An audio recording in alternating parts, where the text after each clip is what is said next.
In 2011, NASA's Swift satellite caught an X-ray outburst from a small galaxy 3.8 billion light-years away.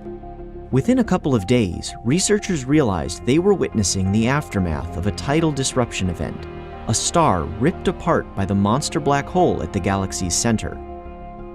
Some of the stellar material fell toward the black hole, forming an accretion disk and a jet pointed in our direction. Tidal disruption events offer us this rare view at the most common kind of supermassive black hole in the universe, these so-called dormant supermassive black holes. 90% of black holes in the universe don't have a lot of hot material orbiting around them. They don't form these accretion disks, and so we can't observe them. Tidal disruption events, where the stellar debris causes the formation of a temporary accretion disk, offers us a way to probe this population of supermassive black holes. Swift monitored the outburst's progress and was joined by the European Space Agency's XMM-Newton observatory and the Japanese Suzaku satellite. Recently, astronomers introduced a new analysis technique that for the first time allows them to peer deep into the gravitational well of a normally quiescent black hole. Called X-ray reverberation mapping, the method charts the region close to the black hole using light echoes from X-ray flashes, similar to the way sonar uses sound to map the ocean floor. X-ray reverberation mapping has been very successful at probing the accretion flow in well-established accretion disk structures, but had never been used to look at tidal disruption events. My collaborator at the University of Maryland and I were having lunch one day, and she says, "Has anyone ever looked at tidal disruption events with X-ray reverberation mapping?"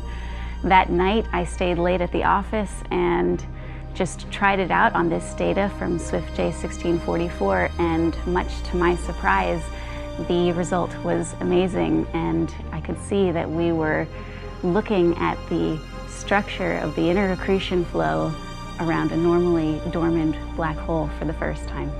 It's not like a normal accretion flow in an active galaxy that's a flat disk.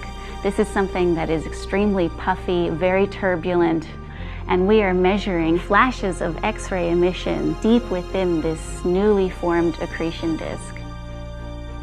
Stellar material streamed into the developing disk, churning it into a thick, chaotic whirlpool of X-ray emitting gas, funneling toward the central black hole.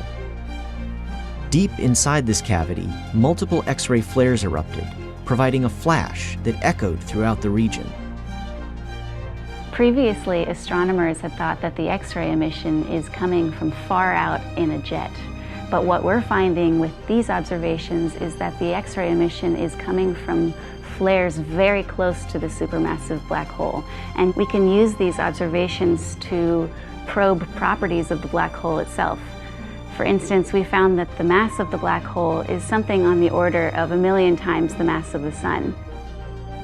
The first observations of X-ray reverberations from deep inside an accretion disk are providing new insights into a rarely observed class of black holes. They're also laying the groundwork for a better understanding of tidal disruption events and the black holes they illuminate.